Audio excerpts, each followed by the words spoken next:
Welcome to another 21 Hats Dashboard. I'm Lauren Feldman, and I'm here with Gene Marks. Hello, Gene. We're back.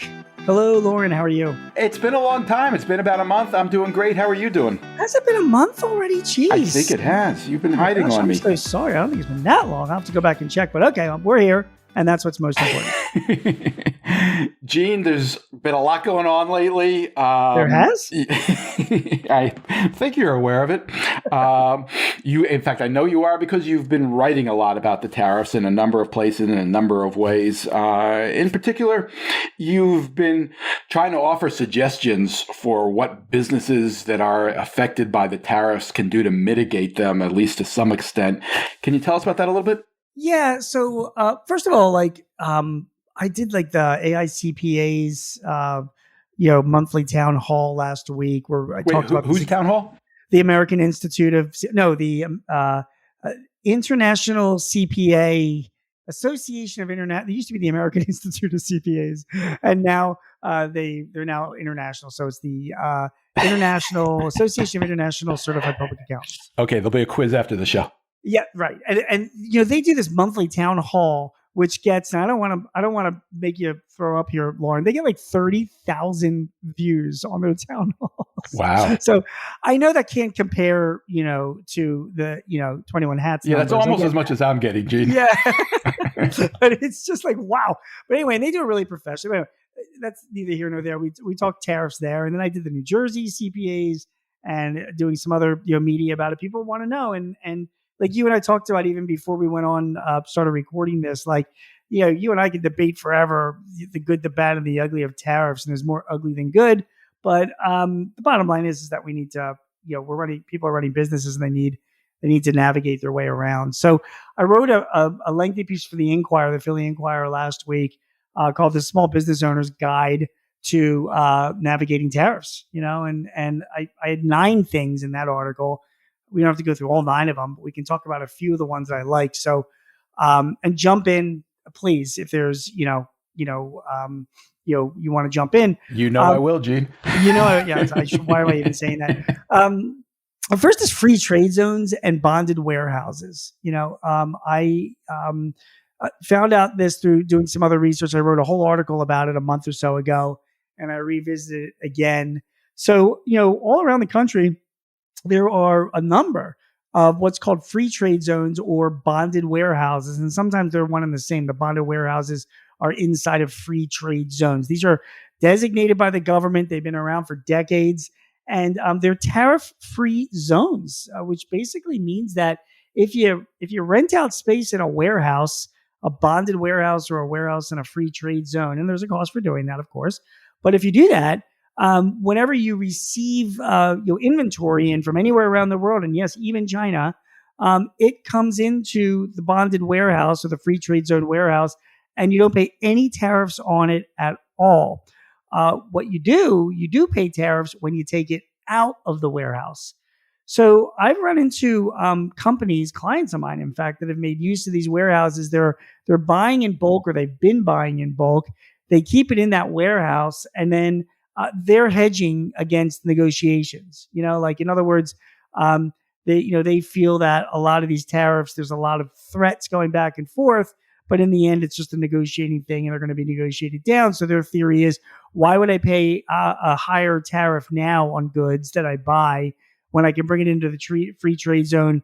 If I don't need it right away, keep the inventory there, and then for all I know, the tariffs get negotiated down. And when I pull it out of the free trade zone, it's, I'm paying a much lower tariff rate. So I have clients doing that.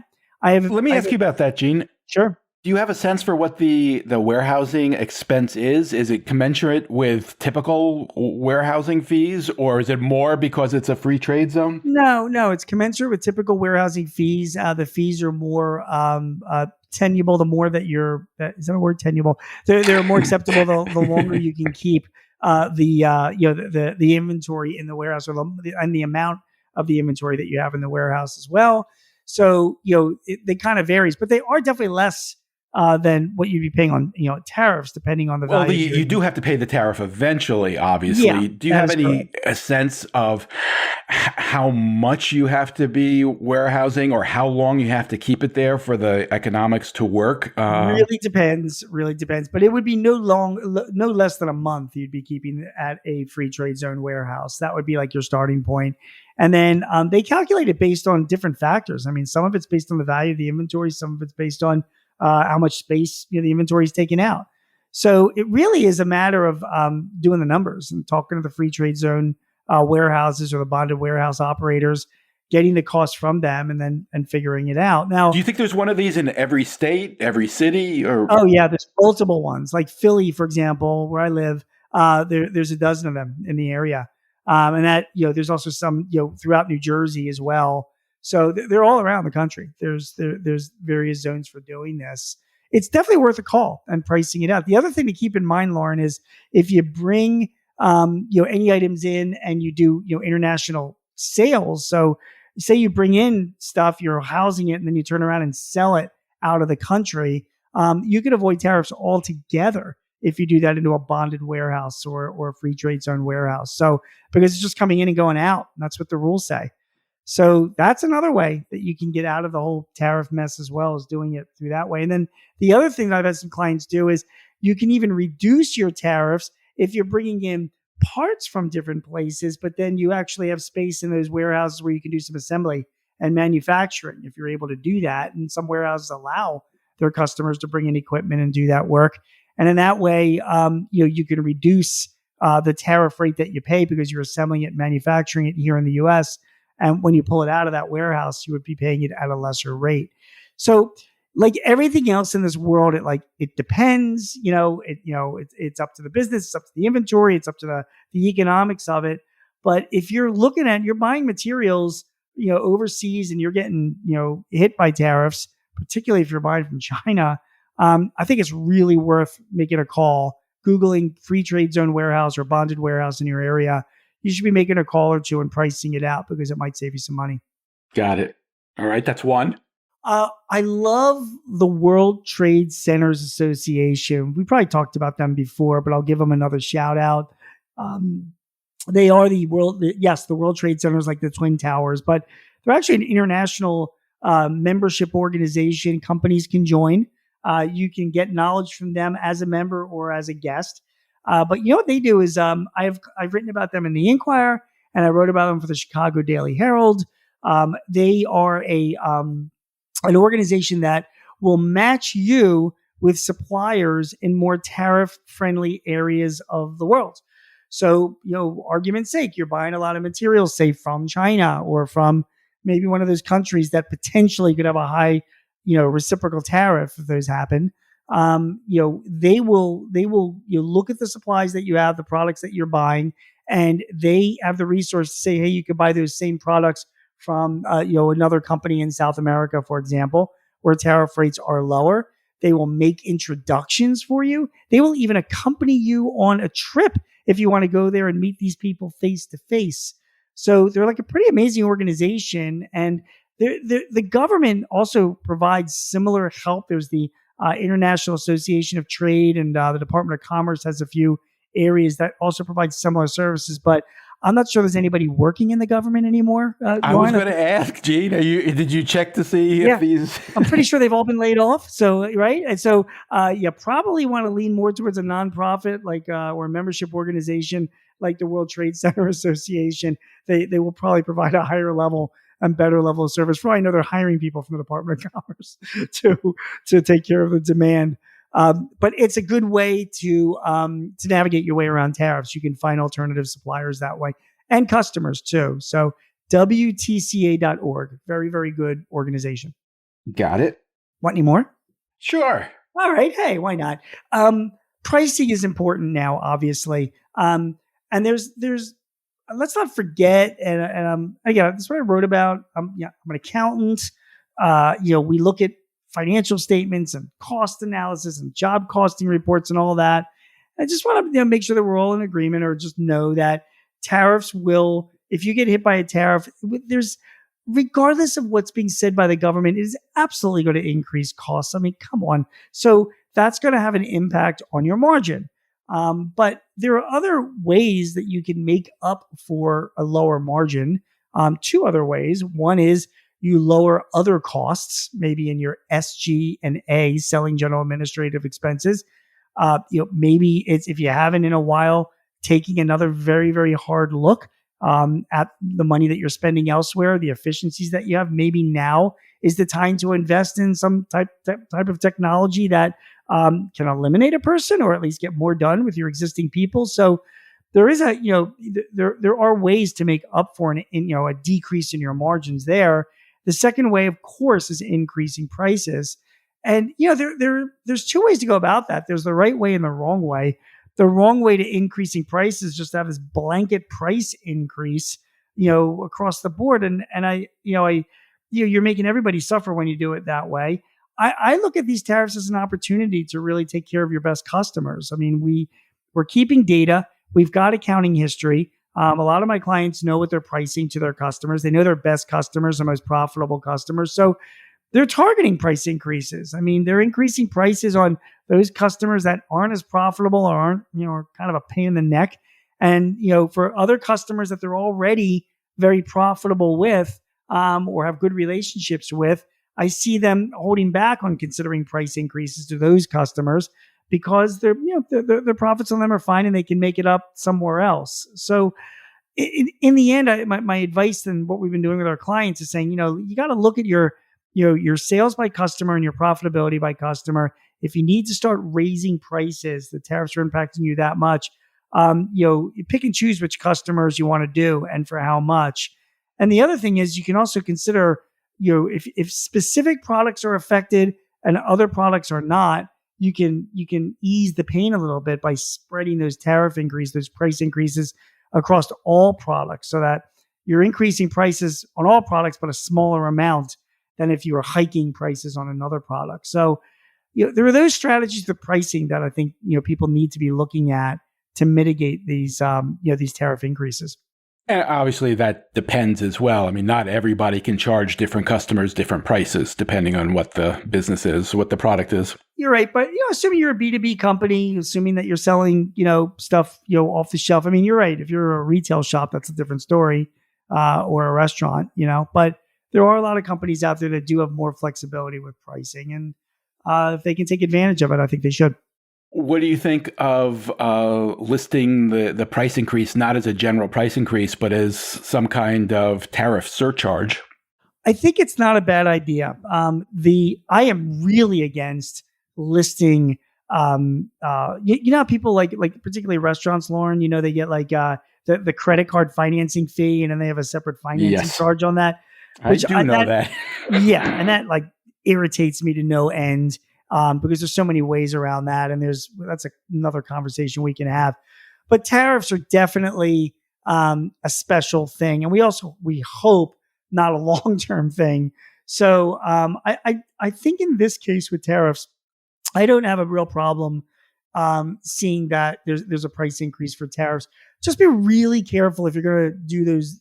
Have that line item that it's a reasonably calculated increase, because people aren't stupid. So, if you have a 30% increase in your price and you have a line item with that, people can do the math. And people can also see what, overall tariffs are going up. And you don't want to raise any eyebrows by doing it. But I don't think in the case of tariffs, it's such a bad idea. Got it. So, the last time you were here, we did have a conversation that touched on some of this. And at that point, at least, you were pretty confident that the long-term gain would be worth the short-term pain. Are you still feeling that way? Yeah, I really am. And again, you and I can debate this, for a while, but I have a piece this week in the Hill that that sort of talks about that. And I also have a piece in the Guardian that addresses that as well. But my strong opinion, and again, hopefully you and I can talk about this over the next 6 months, is that over the next 3 to 6 months, a lot of these tariff issues are going to be resolved.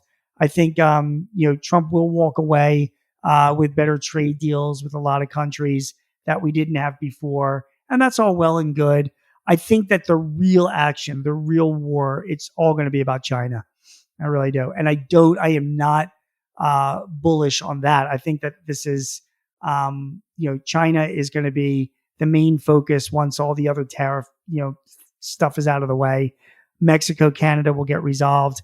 China's not going to be resolved for a while. And the backstory on China, Lauren, is that this brought me back. I was thinking about this, like back in 2018, when I was running around the country talking to trade associations like I am now, I was talking about tariffs, and I went back and looked at some of the PowerPoints, and I was like, geez, I had like 5 slides on China because it was all about that. I mean, Trump was coming after China back then, and then he was making all sorts of demands, and then like as they were trying to follow through with it, COVID happened. He had lost a lot of political capital at that point. He had lost Congress by that point. It just kind of fell away. And my take is that we're only less than 100 days into his term. He's going after China hard because I don't think he wants to make that same mistake anymore. And that's going to be rough for companies that are dependent on Chinese goods, because it's not just about tariff rates with China. If you look back what he wanted back in 2018, it goes well beyond that. I mean, China right now, if any company, American company wants to open up there, they're required to make a Chinese company or the government a 20% equity partner, and there are onerous technology transfer rules, which gives, the government of China access to American technology. There's stealing of technology as well that we all know goes on. There's dumping of products. He had a whole list of demands that he was making on China back in 2018 that were well and above just reducing their tariff rates. And you watch over the next couple of weeks, that list will reappear. And this will be, it's going to be a full blown trade war. I just, this is it. And I think that's what we're looking at. And I think that, again, companies that are relying on Chinese goods are going to be in trouble over the next couple of years while this war, like any war, is going to play itself out. Do you agree? I mean, does that make sense to you? To an extent, I would say this. I think there definitely is a case to be made for tariffs against China. I mean, when he did it during his first term, my initial reaction was to be dubious about it. And I read a lot of economists who I think were dubious about it. But a lot of those economists came around, and Joe Biden kept those tariffs when he became president. He increased them, actually. And looking at it today, we can't allow China to make everything. So there's certainly a case there. The way it's being done, the uncertainty that's being generated, I think as we talk here, the tariff's 145%. 185%, I was reading in some cases. Oh my gosh. Yeah. So, I know some people who are manufacturing there who are, I could see just getting crushed. And I guess it feeds into my overall question, and why I'm a little bit surprised that you still think the long-term gain will be worth it. I think the president has sold this in a number of ways. We've talked about it. He's talked about it increasing revenue that will pay for tax cuts. He's talked about it creating a level playing field that will open up other countries to our exports more than they are today. And he's talked about it reshoring manufacturing here. And to some extent, I'm sure, and I'm talking about the tariffs all around the world, not just China. I'm sure some of that will happen, but it can't all happen. Do you know what I mean? Some of those are contradictory. You're not going to both get revenue and get a level playing field and reshored manufacturing. And, on top of that, you have the way he calculated his quote unquote reciprocal tariffs. Crazy as well. I know. It doesn't give you a lot of confidence that this is being done in a smart, methodical way that is designed to produce the results we want. Yeah, I couldn't agree with you more. And the methodology, by the way, he goes after things. I mean, Elon Musk is the same way. I mean, it's anything but seemingly thought out and methodical and all that kind of stuff. So I can't argue with you there. But that's always been his style. He throws a lot of shit at the wall and sees what's going to stick. And then, negotiate things down. The issue is that it's different. It's one thing if he's doing it for his own company. It's a different thing when he's doing it as president of the United States, where there's a lot of collateral damage. A lot of people suffer, because of this, kind of process that he has, or lack of process. So I'm definitely not arguing with you there. But I do also agree with you that there's, something does need to be done about China. It's really tilting in a direction that we don't want it to be. We are very, very reliant on China. We are just a straight out consumer society now. A lot of our infrastructure has gone away. That's just not going to change overnight. So, he's trying to do something about it. There's going to be pain. People are going to suffer. For one thing, I can tell you, and I know I'm sure you talk to a lot of business owners that are upset about this stuff and whatever, but I can think of one client that I have that used to buy 60% of their materials from China. And this was back in in the late teens, 2000 teens into 2000, early 2020. And they changed it. They found alternate suppliers. They see the writing on the wall. You know what I mean? They took action. And they did the other thing the same client did. I'm not saying these guys are like geniuses, but they're certainly not idiots. I mean, when Trump got elected, they did move. They carved out space in their warehouse and brought in 2 pieces of equipment that could be doing certain like cutting and slitting and processing. That's the kind of company that they are. They deal with paper and film products because they used to have people doing that for them in India. And after Trump got elected, they were like, well, we really can't do that. We'll buy the product where we can, but we got to do more of that stuff here.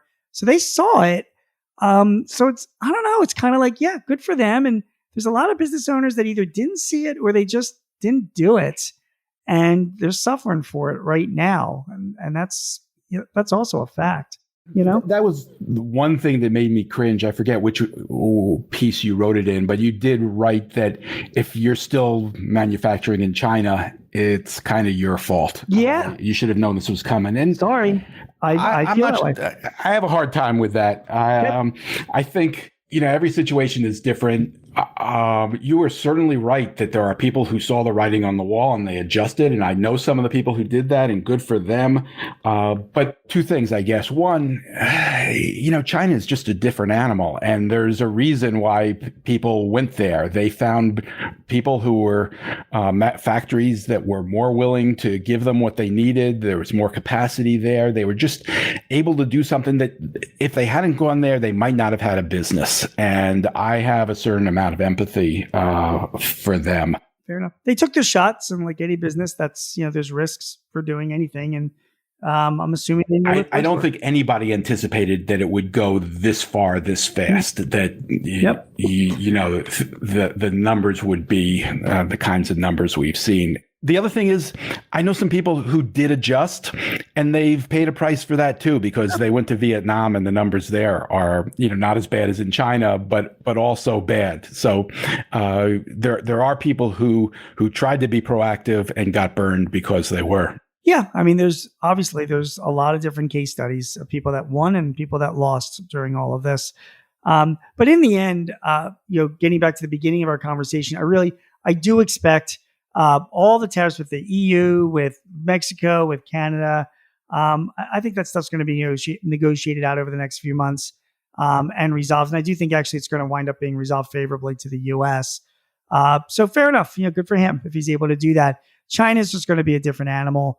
And as you can see now, they're certainly not backing down. As a culture, China can't be seen as backing down. I mean, it would be like, President Xi there would lose all of his political support if he showed weakness versus America. So there's that. But then again, here politically, Trump's choosing the enemy that, bipartisan people can agree on. I mean, we love the Chinese people, don't get me wrong, but there is not a lot of love for the government of China.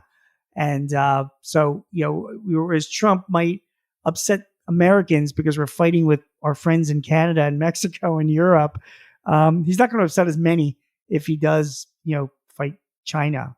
My only issue with that, my biggest fear is not even economically, but, if the screws are turned too hard on China, this gets prolonged. Does this ever turn military? I mean, do they use Taiwan as a reason to get negotiating? I don't even want to go there, G. I know. I know. My concern at this stage is the collateral damage, the people that get hurt. Along I think it's way. a bigger issue. I think there's bigger issues as well. So we'll have to see. But meanwhile, we have business to run. We got to navigate our way around them. So that's this is the reality of what is. And I'm speaking, like I said, like next week, I'm in Portland speaking to electrical contracting and distributors. and they buy parts from all over the world, and they're trying to figure out what to do about tariffs. I mean, these are the headaches that we have. Do you know what you're going to tell them? Yeah, very similar to what I told you. I mean, first of all, I'm going to go through different tactics for, trying to keep this down, keep the cost impact as low as possible. And then I'm going to tell them as well, if you're doing business in China, you better get the fuck out because it's going to last for a while. And this is something that you're going to have to adjust your business to. So that we'll see. And I'll take a poll of the room to see how exposed the members are. There'll probably be 200-300 people there to see how exposed they are to Chinese tariffs. Their businesses, meanwhile, how exposed they are. I will be eager to hear what you learn. Yeah, it'll be interesting to hear as well. These are definitely interesting times. No doubt about it. Gene Marks is a CPA who writes weekly on small business for The Guardian, The Hill, The Philadelphia Inquirer, The Washington Times, The Chicago Daily Herald, Forbes, and Entrepreneur. You can also hear him on ABC Radio's Eye on the World with John Batchelor. Gene hosts 2 small business podcasts with Paychex Corporation and The Hartford. Thank you, Gene. Thank you, Lauren. We'll see you soon. Have a great week, everybody.